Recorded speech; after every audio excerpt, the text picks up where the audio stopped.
கிறிஸ்துவுக்குள் அன்பானவர்களே, இந்த செய்தி உங்களுக்கானது என்று ஆவியானவர் உணர்த்தினால் இந்த செய்தி உங்களுக்குத்தான்.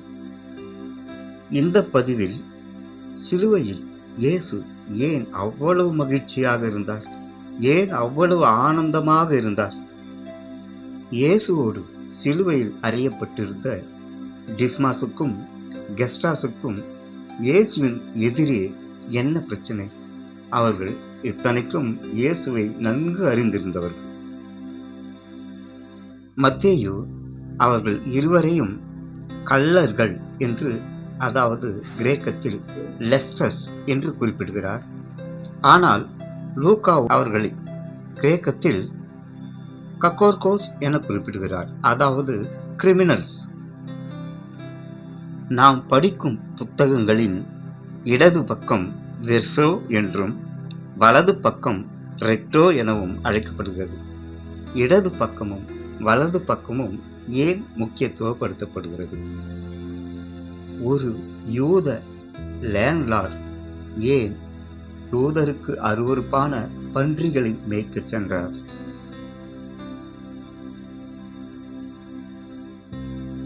பில்லி சூனியம் செய்வதை தன் தொழிலாக கொண்ட ஒரு அருமையான நண்பன் எனக்கு இருந்தான். கிறிஸ்துவுக்குள் அன்பான சகோதர சகோதரிகளே, அவன் சுடுகாட்டில் ஒரு குடிசையை, தனியான ஒரு இடத்தில் குடிசையை போட்டு நிறைய அவர்களின் சாமி படங்களை அந்த குடிசைக்கு உள்ளே சுற்றி மாட்டியிருந்தான். ஒரு நாள் அதன் உள்ளே நுழையும் போது பயங்கரமான விபூதி, ஊதுவத்தி, சாம்பிராணி, நெடி. அவனிடம் அநேக நாட்களாக இதை பற்றின விவாதங்கள் நடந்திருக்கிறது. இதெல்லாம் வேண்டாமடா, பொய், இது உன்னை அழிவுக்குத்தான் கூட்டி போகும் என்று அவனிடம் பைபிளில் சொல்லப்பட்டிருக்கும் சில பகுதிகளை காட்டுவேன். ஆனால் அவன் அதை ஏற்றுக்கொள்வதே இல்லை. மற்ற சில விஷயங்களை பேசிவிட்டு கிளம்பும் போது அவனுடைய தொழிலை சார்ந்த அவனுடைய 3 நண்பர்கள் வந்தார்கள். அவர்களிடம் என்னை அன்போடு அறிமுகப்படுத்தி, நான் சொன்னேனே அலெக்ஸ், இவன்தான் என்றான். அந்த 3 பேரில் செந்தூரமும் சந்தன கீற்றும் நெற்றியில் வைத்திருந்த ஒருவன் என் தோளில் கையை போட்டு, நல்லா இருக்கியா? நல்லா இருக்கணும் தம்பி என்றான். இதில் ஒரு வேடிக்கை என்னவென்றால், அவன் என்னை விட ரொம்ப சிறியவன். இந்த சம்பவத்தை இப்படியே நிறுத்துவோம். அதற்கு முன்னால் லூக்கா 23ஆம் அதிகாரம் 39ஆம் வசனம் முதல் 41ஆம் வசனத்தை பார்க்கும்போது, இயேசு சிலுவையில் அளவில்லா சந்தோஷத்தில் இருக்கிறார். அங்கே நடக்கப் போவது மிகவும் ஆவலாய் கவனிக்கிறார். முதலாம் வார்த்தையில் பிதாவிடம் பேசி மற்றவர்களுக்கு, துன்பப்படுத்தினவர்களுக்கு மன்னிப்பு வாங்கி கொடுத்து விட்ட பிறகு 2வது வார்த்தையை ஒரு தனிப்பட்ட மனிதனிடம் பேசுகிறார். இயேசு சிலுவையில் இருக்கும்போது அவரிடம் யாருமே பேச துணியவில்லை. அவரின் மரண மணித்துளிகளை எல்லோரும் மிகுந்த கவலையுடன் பார்த்து கொண்டிருக்கிறார். ஆனால் இயேசுவின் மனமோ மிகுந்த ஆவலாயும் சந்தோஷமாகவும் இருக்கிறது. அங்கே 2 கள்ளர்கள் அறையப்பட்டிருக்கிறார்கள். சாதாரண திருடர்கள் அல்ல. ஏனென்றால் சாதாரண திருடர்களுக்கு தண்டனையை லேவியராகமம் 6:1 5ஆம் வசனம் வரை படித்தால், திருடினவன் தண்டனையாக திருடப்பட்டதையும் தர வேண்டும், 5இல் ஒரு பகுதி அதிகமாகவும் கொடுக்க வேண்டும். இவர்கள் வெறும் திருடர்களாக இருந்திருந்தால் அவர்கள் நியாய பிரமாணத்தின்படி தண்டிக்கப்பட்டு விடுவிக்கப்பட்டிருப்பார்கள். கண்ணப் என்பது திருடன் என்பதற்கான எபிரேய வார்த்தை. புதிய ஏற்பாடு கிரேக்கத்தில் எழுதப்பட்டிருக்கிறது. மத்தேயு 27:44 படி இயேசுவின் 2 பக்கமும் அறியப்பட்டவர்கள் கள்வர்கள் அல்ல, கள்ளர்கள். மத்தேயு லெஸ்டஸ் என குறிப்பிடுகிறார், அதாவது ராபர்ஸ், கிரேக்கத்தில் லெஸ்டஸ். ஆனால் லூக்காவோ அவர்களை கிரேக்கத்தில் கக்கர்கோஸ் என குறிப்பிடுகிறார். அதாவது தமிழில் குற்றவாளிகள், கிரிமினல்ஸ் என அழைக்கிறார். ராபஸ் என்பவர்கள் வழிப்பறி செய்பவர்கள். வழிப்பறியில் கொலைகளுக்கும் இடம் இருக்கிறது. ஏனென்றால் அங்கு அவர்களுக்கு எதிர்வினை செய்பவர்களை அவர்கள் கொலை செய்வார்கள். அதை விசாரித்து எழுதின லூக்கா 23:39 அழுத்தமாக சொல்கிறார், இவர்கள் குற்றவாளிகள். நம் இந்திய சட்டத்தில் திருடர்களுக்கு ஈபிகோ 379 படி 3 வருட சிறை தண்டனை. ராபரி வழிப்பறிக்கு ஈபிகோ 392 395 படி 10 ஆண்டுகள் சிறையும் அபராதமும் அல்லது இரண்டும் சேர்ந்தும் இருக்கும். ஆனால் குற்றவாளிகள் எனப்படுவோருக்கு குற்றங்களை பொறுத்து தண்டனையும் வழங்கப்படுகிறது. உதாரணமாக கொலை முயற்சி என்றால் ஈபிகோ 307, கொலைக்கு ஈபிகோ 302. இயேசு தன் பக்கத்தில் அறையப்பட்டிருக்கும் இருவரையும் மிகவும் ஆர்வமாக கவனிக்கிறார். 2 பேரின் உரையாடல்களையும் உற்று கவனிக்கிறார். இடது பக்கம் இருந்த கெஸ்டாஸ் இயேசுவை நோக்கி தன் ஆதங்கத்தையும் கோபத்தையும் வெளிப்படுத்துகிறான், சபிக்கிறான். நீ கிறிஸ்துவானால் உன்னையும் எங்களையும் ரட்சித்துக்கொள். அவன் இகழ்ந்தான். கிரீக்கில் பிளாஸ்பேமேகோ, ஆங்கிலத்தில் இன்சல்ட் அல்லது ரைல், RAIL. இயேசு மௌனமாக தன் பிதாவின் சித்தமான ஏசாயா 53:10 நிறைவேற்றிக் கொண்டிருக்கிறார். வலது பக்கமாய் அறையப்பட்டிருந்த டிஸ்மே என அழைக்கப்படும் டிஸ்மாஸ் அவனுக்கு இயேசுவின் பதிலாக இருந்து பதில் கூறுகிறார். கெஸ்டாஸின் கேள்விக்கு இயேசு பதிலளிக்கவில்லை. டிஸ்மாஸ் அவனுக்கு இயேசுவின் பதிலாக இருந்து பதில் கூறுகிறார். ஆனால் அது இயேசுவின் மனதில் மறைமுகமான அறிக்கையாக அங்கீகரிக்கப்பட்டு கொண்டிருக்கிறது என்பதை அவர் அறிய வாய்ப்பில்லை. மத்தேயு 27:44, மார்க் 15:32 இருவருமே நிந்தித்ததாக கூறப்படுகிறது. கொஞ்ச நேரத்தில் டிஸ்மாஸின் மனமாற்றம் நிகழ்ந்திருக்க வேண்டும். அவர் பேசுவது இயேசுவிடம் அறிக்கையாகவும் கெஸ்டாஸுக்கு பதிலாகவும் அமைகிறது. இயேசுவிடம் பாவ மன்னிப்பின் ஊற்று நிகழ ஆரம்பிக்கிறது. டிஸ்மாஸ் கெஸ்டாஸிடம் சொல்கிறார், 1. நீ எந்த ஆக்கினைக்கு உட்பட்டவனாயிருந்தும் தேவனுக்கு பயப்படுகிறதில்லையா? நாமோ நியாயப்படி தண்டிக்கப்படுகிறோம். நேரம் இருந்தால் நெகேமியா 9:3, லேவியராகமம் 26:40-41 வசனங்களை படித்து பாருங்கள். இரண்டாவதாக நாமும் நியாயப்படி தண்டிக்கப்படுகிறோம். மூன்றாவதாக நாம் நடப்பித்தவர்களுக்கு தக்க பலனை அடைகிறோம். நான்காவது, இவரோ தகாததொன்றையும் நடப்பிக்கவில்லையே என்று அவனை 4 வாக்கியங்களை கொண்டு, அதாவது அவன் கடிந்து கொண்டு, ரெபீக்டு என்று ஆங்கிலத்தில் சொல்வார்கள். கிரீக்கில் எபிடிமாகோ என்று அவனை கடிந்து கொண்டு இயேசுடன் திரும்புகிறான். அவனுக்கு இயேசுவின் செயல்பாடுகள் தெரியாமல் இல்லை.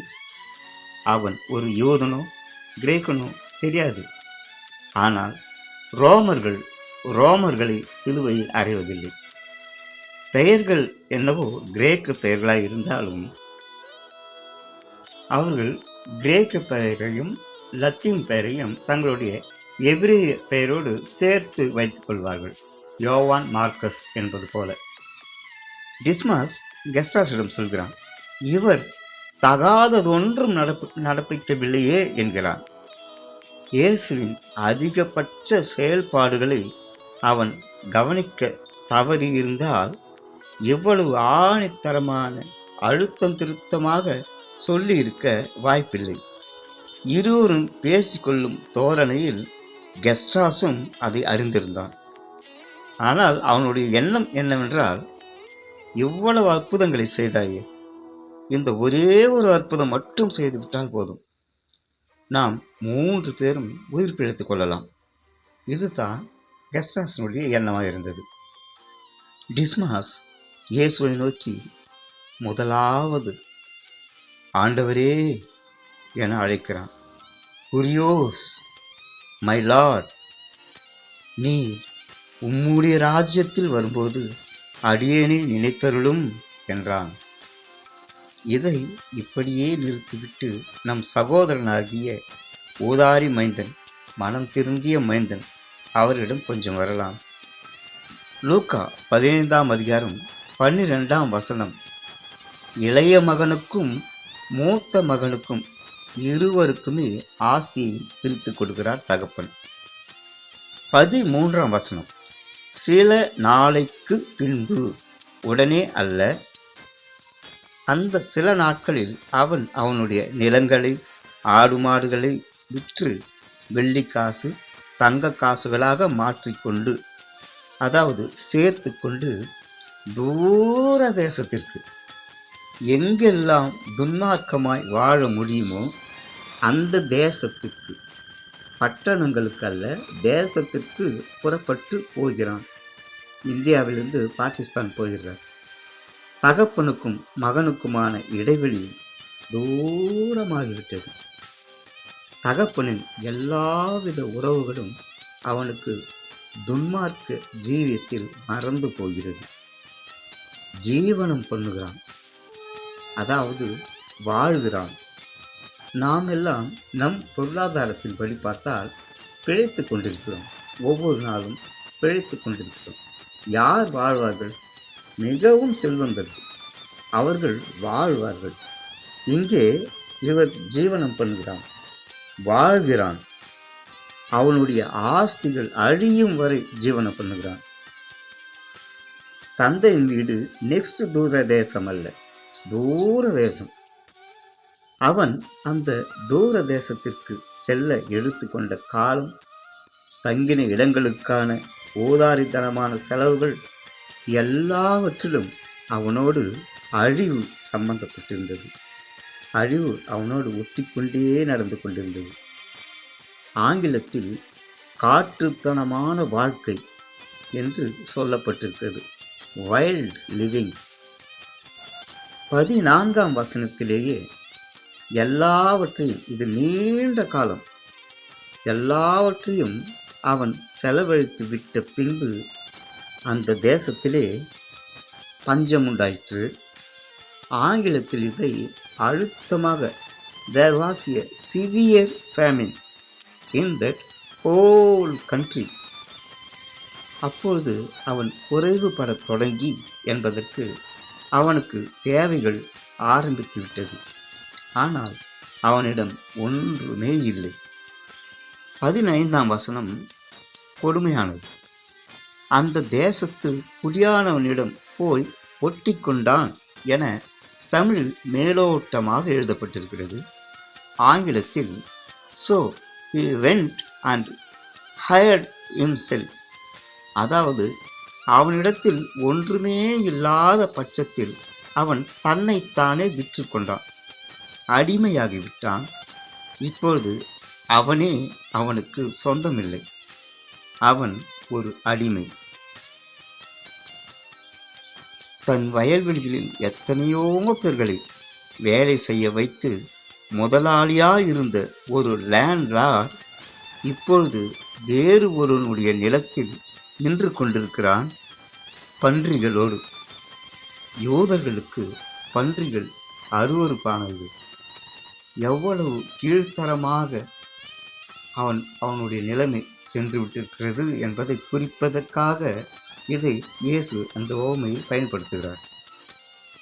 அந்த நிலத்தில் அவன் மட்டுமல்ல, இன்னும் பல பேர் அடிமைகளாக வேலை செய்து கொண்டிருக்கிறார்கள். அவன் பசினாலே எதை கிடைத்தாலும் சாப்பிட தயாராக இருந்தான்.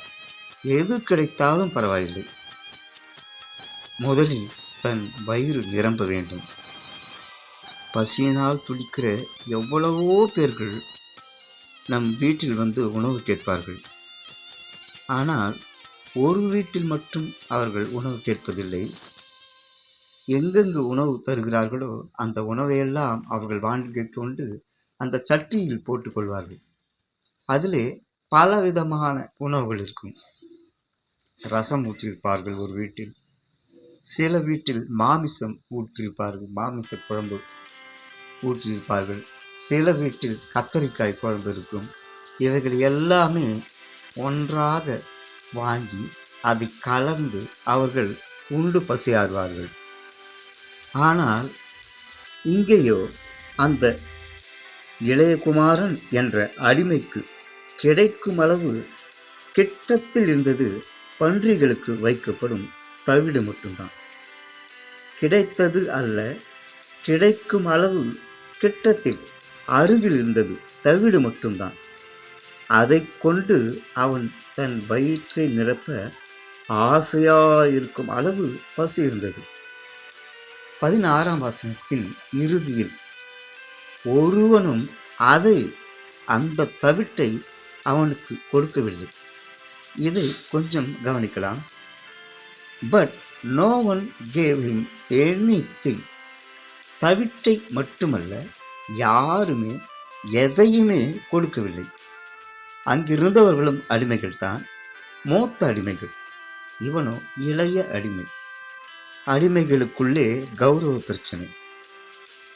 இப்பொழுது நம் சம்பவத்திற்கு வருவோம்.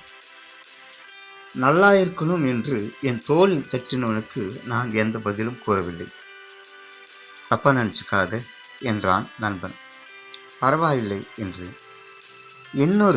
என் வயதுடைய ஒருவர் கேட்டார். இதிலெல்லாம் உங்களுக்கு நம்பிக்கை இருக்காது என்று எங்களுக்கு தெரியும். ஆனால் நிரூபித்து காட்டினால் என்ன செய்வாய்? நாங்கள் சொல்லுகிறபடி செய்கிறாயா என்று கேட்டார். இது நீண்ட நேரம் நாங்கள் உரையாடியது. இதை நான் சுருக்கமாக சொல்லிக் கொண்டிருக்கிறேன். நாங்கள் சொல்லுகிறபடி செய்கிறாயா என்று கேட்டார். நான் யோசிக்காமல் சரி, நிச்சயமாய் செய்வேன் என்று அவரே தொடர்ந்தார். ஒவ்வொருவனுக்கும் பல எதிரிகள் இருந்தாலும், உங்கள் குடும்பத்திற்கும் மற்ற குடும்பத்திற்கும் பகை இருந்தாலும், எதிரிகள் இருந்தாலும், மிக முக்கியமான எதிரி என்று ஒரே ஒருவன் இருப்பான். அப்படி உனக்கும் இருப்பார்கள். இருக்கிறான் என்று எனக்கு உன்னை பார்த்தாலே தெரிகிறது. நான் ஒருவரை பார்த்தாலே அவனுடைய முழு ஜாதகத்தையும் சொல்லிவிடுவேன். உனக்கு ஒரு முக்கியமான எதிரி இருக்கிறான், சரிதானே என்றார். நானும் கொஞ்ச நேரம் எண்ணங்களை ஓடவிட்டு கொஞ்ச நேரம் யோசித்து பார்த்துவிட்டு அமைதியாக தலைகுனிந்து ஆமாம் என்றேன். அவர் என் தோளை தட்டிவிட்டு அது போதும், சரி, நாங்கள் சொல்லுகிறபடி செய். ஒரே வாரத்தில் அவனுடைய நிலையை பார். எங்களை பற்றி அப்பொழுது நீ தெரிந்து கொள்வாய் என்றார். சரி என்றேன். அவனுடைய தலைமுடி, அவன் காலடி மண், அவன் பயன்படுத்திய ஏதாவது ஒரு துணி எங்களுக்கு வேண்டும் என்றார். நான் அவரிடம் கேட்டேன், விரோதியாயிருக்கும் ஒருவன் தலையிலிருந்து அவன் தலையை முடியை நான் பிய்த்து எடுப்பது சாத்தியமா? அவன் என்னை தாறுமாறாய் அடித்து போடுவான். அவன் வீட்டில் போய் அவன் துணியை எடுக்க முயன்றால், அது ஏன், அவன் வீட்டு வாசற்படிக்கு போனாலே என்னை கண்டபடி அடித்து ரோட்டில் தூக்கி போட்டு விடுவார்கள். மூன்றாவதாக, அவன் எப்பொழுது செருப்பு போடவில்லை என்று நான் கவனித்து கொண்டே என் வேலையெல்லாம் விட்டு அவன் பின்னாடியே சுற்றி கொண்டிருக்க வேண்டும். அப்படி அவன் காலடி மண்ணை எப்படியோ நான் எடுக்கிறேன் என்று வைத்துக் கொள்ளுங்கள். ஊழியக்காரனான நான் சூனியம் செய்கிறேன் என்று என்னை கட்டி போட்டு ஊரே சேர்ந்தடிக்கும். முதலில் அவன், அடுத்தது அவன் வீடு, பிறகு ஊர், இப்படி எல்லோரிடமும் அடி வாங்க வைக்கும் செயல்தானே இது. அதற்கு அவர் சொன்னார், அதுதான் தம்பி வேலை. இதை செய், ஒரு வாரத்தில் அவன் நிலை என்ன ஆகும் என்று பார் என்றார். சரி என அரைமனதோடு ஒப்புக்கொண்டேன்.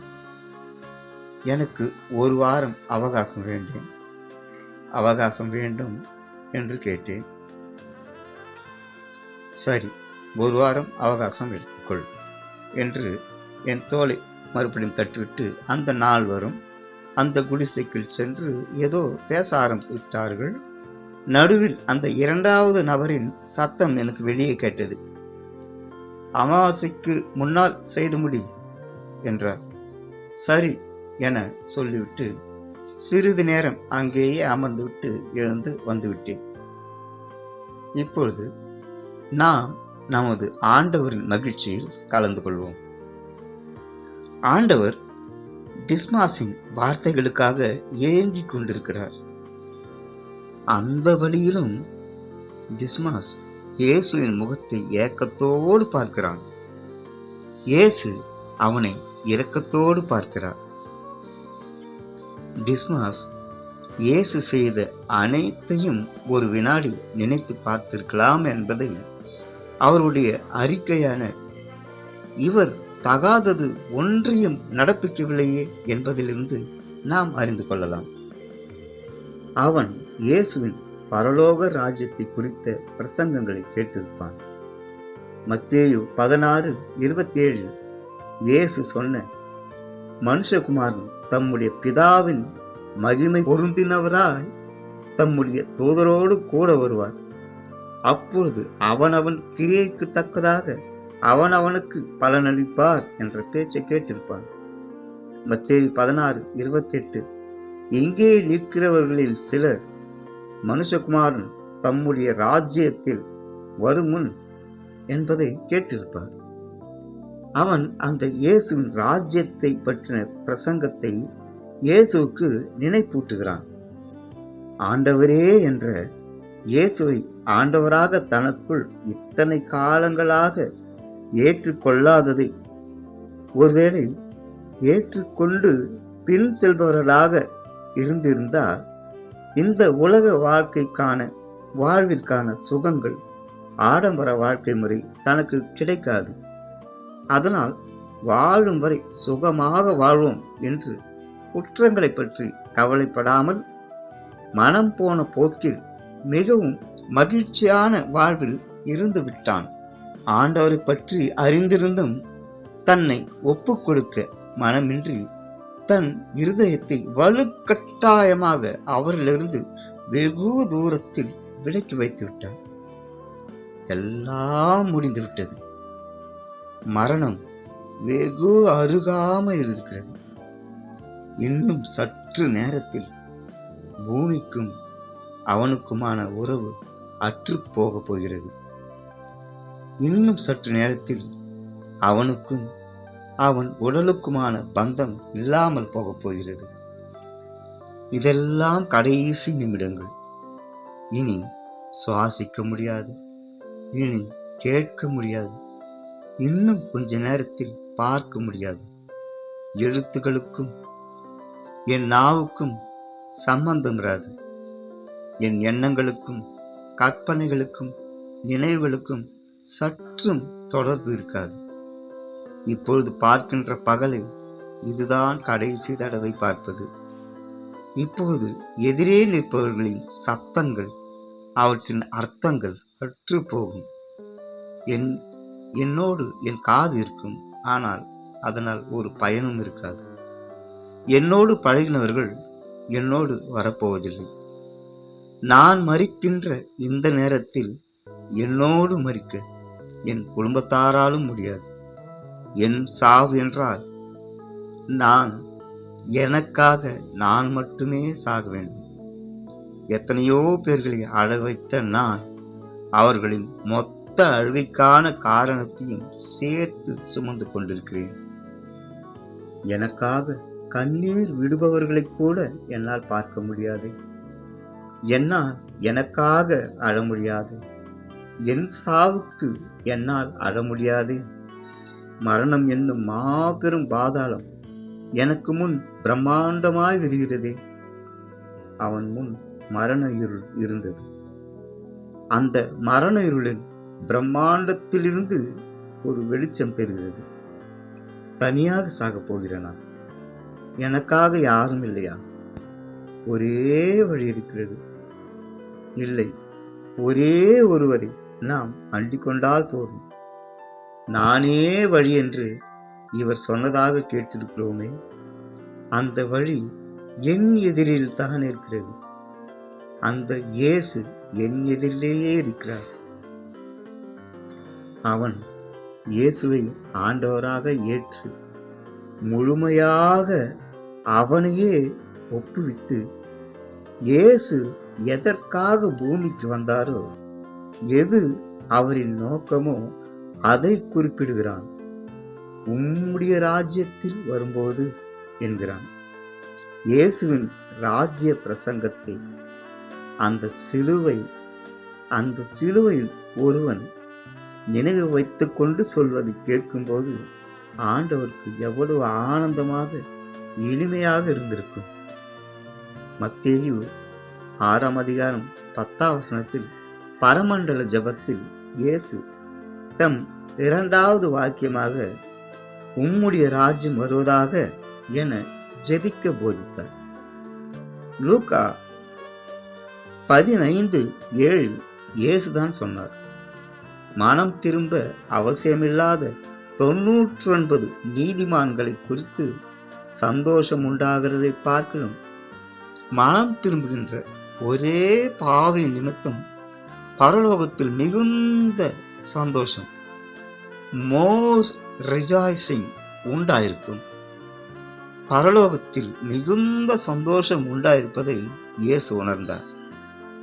லூக்கா 15:10 இயேசு சொல்கிறார், மனம் திரும்புகின்ற ஒரே பாவி நிமித்தம் ஓவர் ஒன் சின்னர் தேவனுடைய தூதர்களுக்கு முன்பாக சந்தோஷம் உண்டாயிருக்கிறது. இந்த ஒரே பாவின் மனம் திரும்புதலை பரலோக ராஜ்யமே உற்று கவனிக்கிறது. பரலோகத்தில் மிகுந்த சந்தோஷம் இப்பொழுது நிலவிக் கொண்டிருக்கிறது. யோவான் 3:13 இயேசு சொல்கிறார், பரலோகத்திலிருந்து இறங்கினவரும் பரலோகத்தில் இருக்கிற மனுஷகுமாரனே அல்லாமல் பரலோகத்துக்கு ஏறினவன் ஒருவனுமில்லை. பரலோகத்தில் இருக்கிறவரே இங்கும் இருக்கிறார். யோவான் 10:13 நானும் பிதாவும் ஒன்றாயிருக்கிறோம் என்றார். ஒரு பாவியின் மனம் திரும்புதல் இங்கே நிகழ்ந்து கொண்டிருக்கிறது.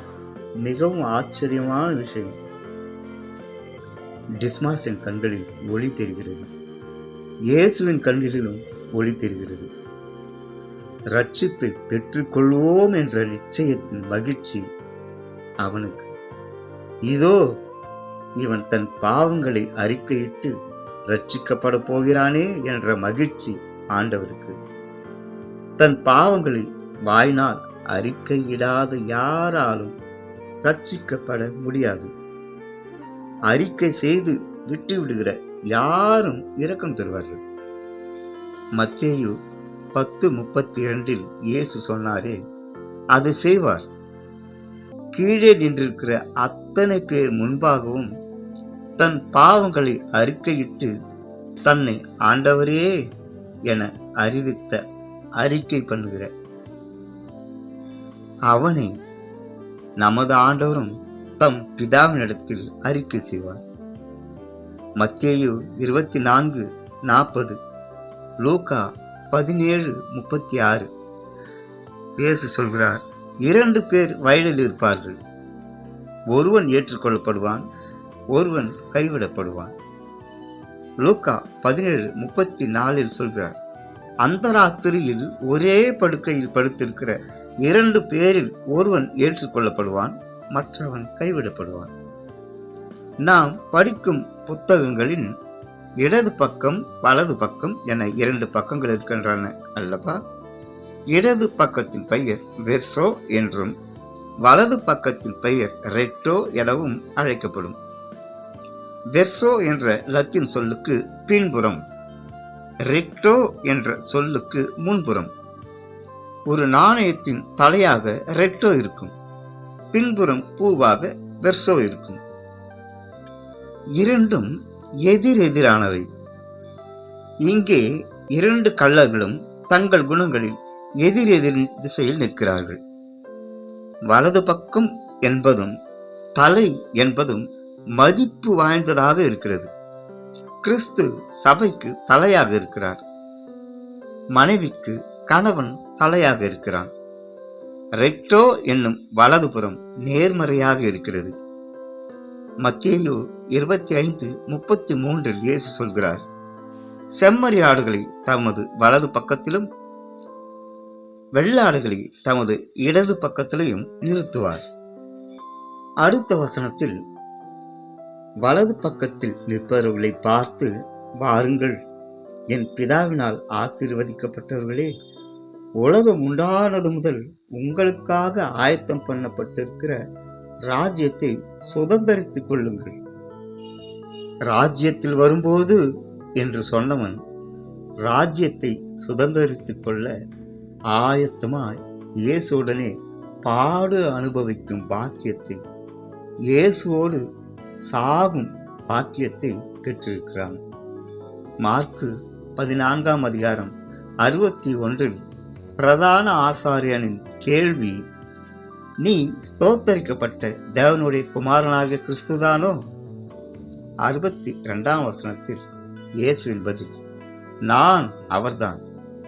மனுஷகுமாரன் சர்வ வல்லவனுடைய வலது பாரிசத்தில் வீற்றிருப்பதையும் வானத்தின் மேகங்கள் மேல் வருவதையும் நீங்கள் காண்பீர்கள்.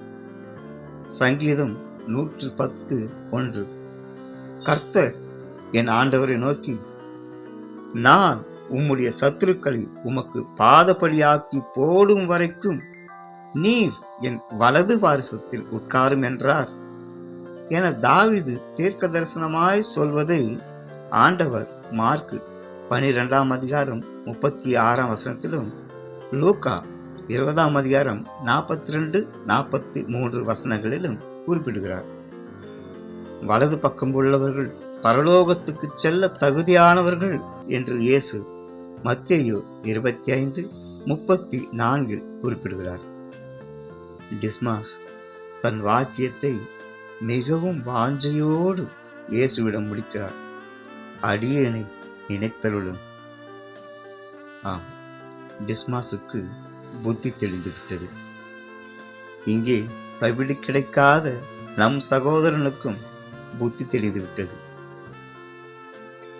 லூக்கா 15:17 சொல்கிறது, அவனுக்கு புத்தி தெளிந்த போது என்று தமிழிலும், when he come to his sense என ஆங்கிலத்திலும், அவர் அறிவு தெளிந்தவராய் என திரு விவிலியத்திலும், when he came to himself என ஸ்ட்ராங்ஸ் பைபிளிலும் சொல்லப்பட்டிருக்கிறது. அவர் அறிவு தெளிந்தவராய் அந்த பசியில் தன்னைத்தானே ஆராய்ச்சி செய்கிறார். பசித்தவன் தின்னாததும் இல்லை, பகைத்தவன் சொல்லாததும் இல்லை. தூக்கத்திற்கு பாய் வேண்டாம், பசிக்கு கறி வேண்டாம் என நம் ஊரில் பழமொழி உண்டு. ஔவை பாட்டியின் நீதி நூலில் ஒரு பாடல், மானம் புலம் கல்வி வன்மை அறிவுடைமை தானம் தவம் முயற்சி தாளாண்மை தேனில் கசிவந்த சொல்லியர்மேல் காமுறுதல் 10 பசி வந்திட பறந்து போம் என்கிறார். கடவுள் உலகத்தை படைக்கும் போதே ஒன்றிற்கான தீர்வையும் படைத்துவிட்டார். தாவரங்கள், மரங்கள், அதில் காய்கள், பழங்கள், மூலிகைகள் எல்லாவற்றையும் படைத்து விட்டார். அவற்றின் வாரிசுகளை அதற்குள்ளேயே வைத்து படைத்தார். அவைகள் அவற்றோடு முடிவடைந்து விடக்கூடாது. ஆதியாகமம் 1:11 சொல்கிறது, அப்பொழுது தேவன் பூமியானது புல்லையும் விதையை பிறப்பிக்கும் பூண்டுகளையும் பூமியின் மேல் தங்கள் தங்கள் விதையுடைய கனிகளை தங்கள் தங்கள் ஜாதியின்படியே கொடுக்கும் கனி விருட்சங்களையும் முளைப்பிக்க கடவது என்றார். அது அப்படியே ஆயிற்று. இயற்கையையும் பசியுடனே படைக்கிறார். அவற்றிற்கு உணவாக நீரும் காற்றும் வேண்டும். அவைகளின் பசி அதனால் தீரும். இவற்றின் மூலமாக அவை வாழ்வை நீட்டித்துக் கொள்ள முடியும். தங்கள் விதையை கொண்ட வாரிசு தன்மையின் அடுத்த கட்டமாக அவர் மனிதனை படைக்கிறார். மரங்கள் மனிதனின் மாதிரிகள்.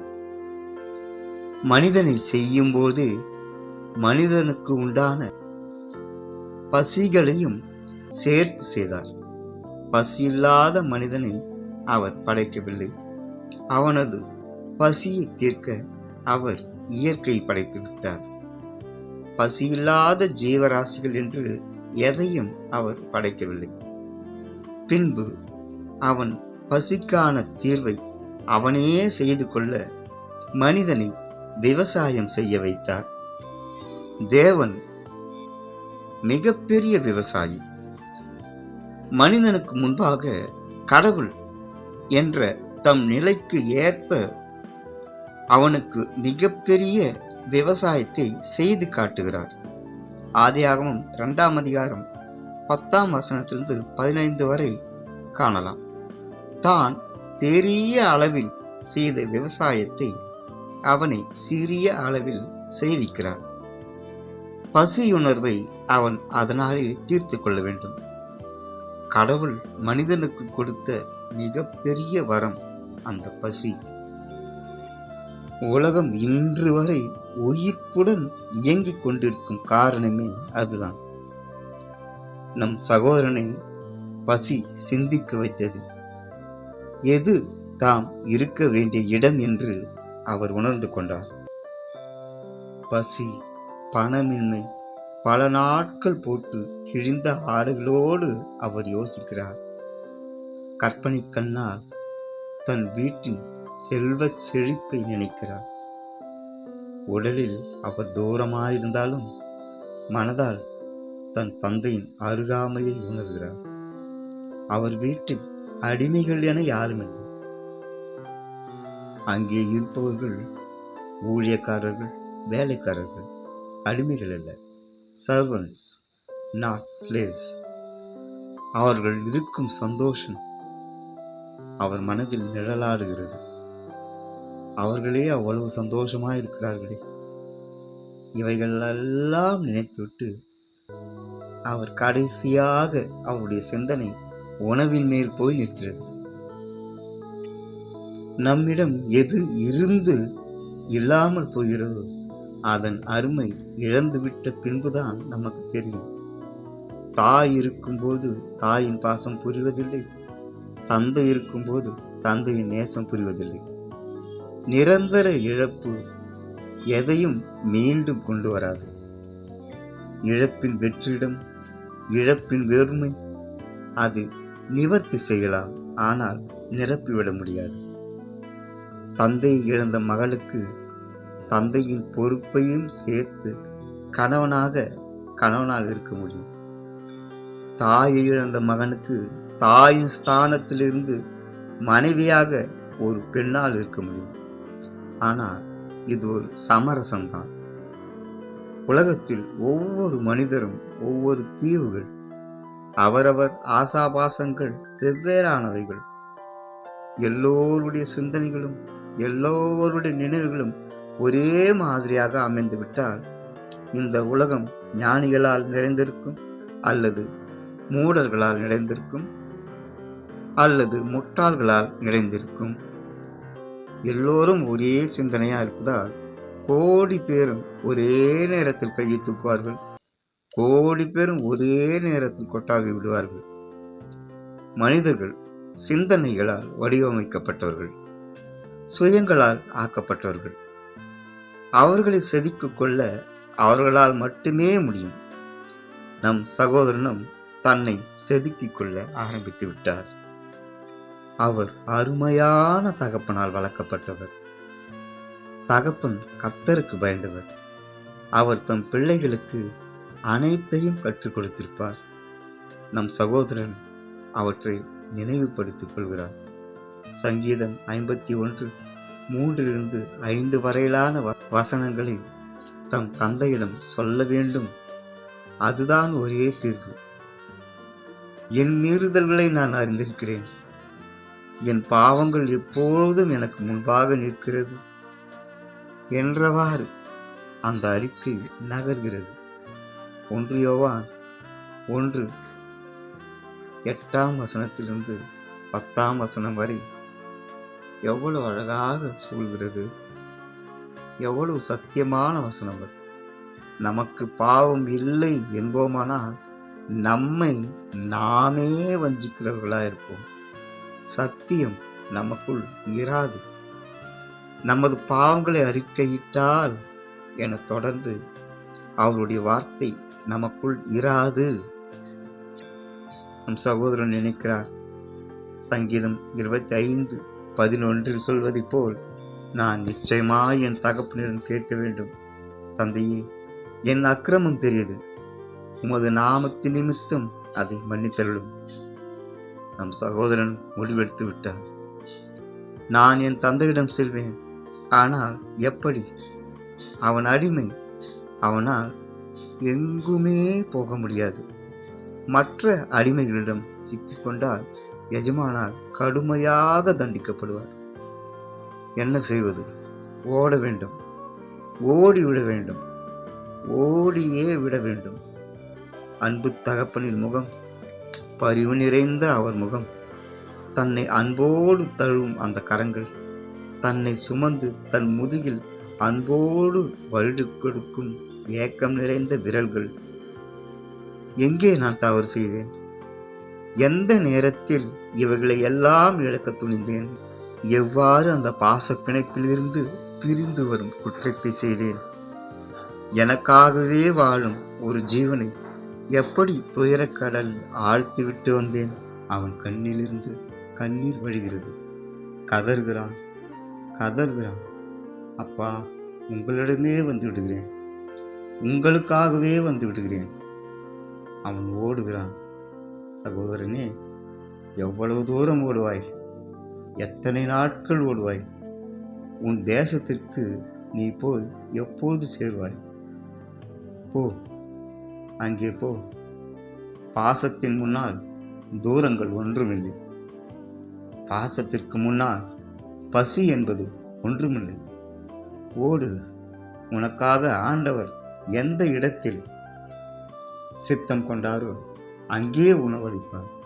எங்கே நீ சோர்ந்து போகிறாயோ அங்கே பலனளிப்பார். நம் சகோதரன் பாசத்தின் அன்பின் சுமைகளோடு மட்டும் ஓடுவது, அதைவிட பெரிதான ஒன்றை சுமந்து ஓடுகிறான். அறிக்கை. தான் செய்தவற்றிற்கெல்லாம் பரிகாரத்தை தேடும் பாவங்களால் நிறைந்த அறிக்கைகளை சுமந்து களைப்பை, பசி, தாகத்தை மறந்து ஓடுகிறார். இப்போது நாம் நம் சம்பவத்திற்கு திரும்ப வருவோம். சில நாட்கள் கழித்து என் நண்பனை சந்திக்க சென்றேன். மகிழ்ச்சியோடே வரவேற்றான். தேநீரெல்லாம் கொடுத்து உபசரித்தான். வீட்டு நலமெல்லாம் விசாரித்தான். நேற்று கூட நீ வந்தாயா என்று கேட்டார்கள். நிச்சயமாக வருவான் என்று சொன்னேன் என்று சொல்லிவிட்டு தன் அலைபேசியில் அவர்களை தொடர்பு கொண்டு பேசிவிட்டு, சரி, கொண்டு வந்தாயா? ஏன் இத்தனை நாள் என்றான். ஆமாம், தாமதமாகிவிட்டது என்றேன். எங்கே கொடு என்றான். நான் என் பேண்ட் பாக்கெட்டிலிருந்து ஒரு பொட்டலத்தை எடுத்து அவனிடம் கொடுத்தேன். பிரித்து திறந்து பார்த்தான். ஒரு பிடி மண், கொஞ்சம் முடி, ஒரு கைக்குட்டை. அவன் திருப்தியோடு அதை மடித்து வைத்துக்கொண்டு, உன்னிடம் நாங்கள் பணம் வாங்கப் போவதில்லை. எப்படி வாங்குவது? நாங்களே தான் உன்னை இந்த விஷயத்திற்கு சேலஞ்சாக எடுத்துக்கொண்டு செய்கிறோம். ஆனால் ஒன்று, இன்னும் 1 வாரம் 2 வாரம் அவனை அவனுக்கே தெரியாமல் கவனித்துக் கொண்டிரு. அவன் பைத்தியம் பிடித்து திரிவதை பார்த்தார். அதன் பிறகு நாங்கள் செய்து கொண்டிருப்பது உண்மையா பொய்யா என்று நீயே தெரிந்து கொள்வாய். எங்கள் வாழ்க்கையில் எத்தனை பேரை பார்த்திருக்கிறோம் என்று பெருமிதமாக சொன்னான். சரி, நான் வருகிறேன் என்று சொல்லி, எதற்கும் இதை வைத்துக்கொள் என்று ஒரு சிறிய புதிய ஏற்பாட்டை அவனிடம் நீட்டினேன். மறுக்காமல் வாங்கிக்கொள் என்றேன். திருந்த மாட்டடா என்றபடி வாங்கி கொண்டான். நான் மனபாரத்தோடு அவனிடமிருந்து பிரிந்து வந்தேன். ஒரு விசுவாசியை அவனுடைய விசுவாசத்திலிருந்து விலக்க, தன் பக்கமாய் இழுக்க பிசாசானவன் என்னென்ன முறைகளை கையாள்கிறான், யாரையெல்லாம் பயன்படுத்துகிறான், எப்படியெல்லாம் பயன்படுத்துகிறான், எந்த சூழ்நிலையை பயன்படுத்துகிறான், எந்த பலவீனத்தை குறிவைக்கிறான், எவ்வளவு தந்திரங்கள் செய்கிறான், யாரை எப்படி பழித்திருக்க வேண்டும், எந்த விதத்தில் கீழே தள்ள முயற்சிக்க வேண்டும், எந்த பாவ வழிகளை மேற்கொள்ள வைக்க வேண்டும் என்று ஒரு விசுவாசியையே மாற்றுமளவு தந்திரக்காரனாயிருக்கிறானே. இப்படி எத்தனை பேர் பலியாகியிருப்பார்கள்? இன்னும் எத்தனை பேரை என்னை போல் மாற்றப் போகிறானோ என்ற கவலை எனக்குள் உறுத்தியது. வந்த அரசு பேருந்தில் ஏறி அமர்ந்து நான் போக வேண்டிய ஊருக்கு டிக்கெட் எடுக்காமல் கூட யோசனையில் அமர்ந்திருந்தேன். மார்க்கு 4:4 இயேசு சொன்னார், அவன் விதைக்கையில் சில விதை வழி அருகே விழுந்தது. 5ஆம் வசனம், சில விதை அதிக மண்ணில்லாத கற்பாறை நிலத்தில் விழுந்தது. 7ஆம் வசனம், சில விதை முள்ளுள்ள இடங்களில் விழுந்தது. 8ஆம் வசனம், சில விதை நல்ல நிலத்தில் விழுந்தது. சிலுவையில் டிஸ்மாஸ் தன் அறிக்கையை எஞ்சுதலாக முடிக்கிறார். ரட்சிப்பு என்னும் வீட்டை திறக்க அறிக்கை என்னும் சாவி தேவைப்படுகிறது. அறிக்கை செய்வதற்கு, தன்னுடைய பாவங்களை மறைக்காமல் ஒப்புக்கொள்ள துணிச்சல் மிக பெரிய அளவில் தேவைப்படுகிறது. அறிக்கை தேவனுக்கும் நமக்குமான உடன்படிக்கை. அறிக்கையிடும்போது தேவனிடம் சத்தியம் செய்கிறோம். அதனால் ரட்சிப்பு என்னும் உடன்படிக்கை நிகழ்கிறது. ரட்சிப்பு ஏசாயா 1:18 படி, நம் பாவங்கள் சிவேரென்றிருந்தாலும் உறைந்த மழை போல் வெண்மையாக்கும் தன்மை கொண்டது அந்த ரட்சிப்பு. அவைகள் இரத்தாம்பர சிவப்பாயிருந்தாலும் பஞ்சை போல் மாற்றும் தன்மை கொண்டது ரட்சிப்பு. இதன் அடுத்த பாகத்தை, 2ஆம் பாகத்தை நாளை பார்த்து முடித்து விடலாம். கர்த்தர் நம்மோடு இருப்பாராக. ஷாலோம்.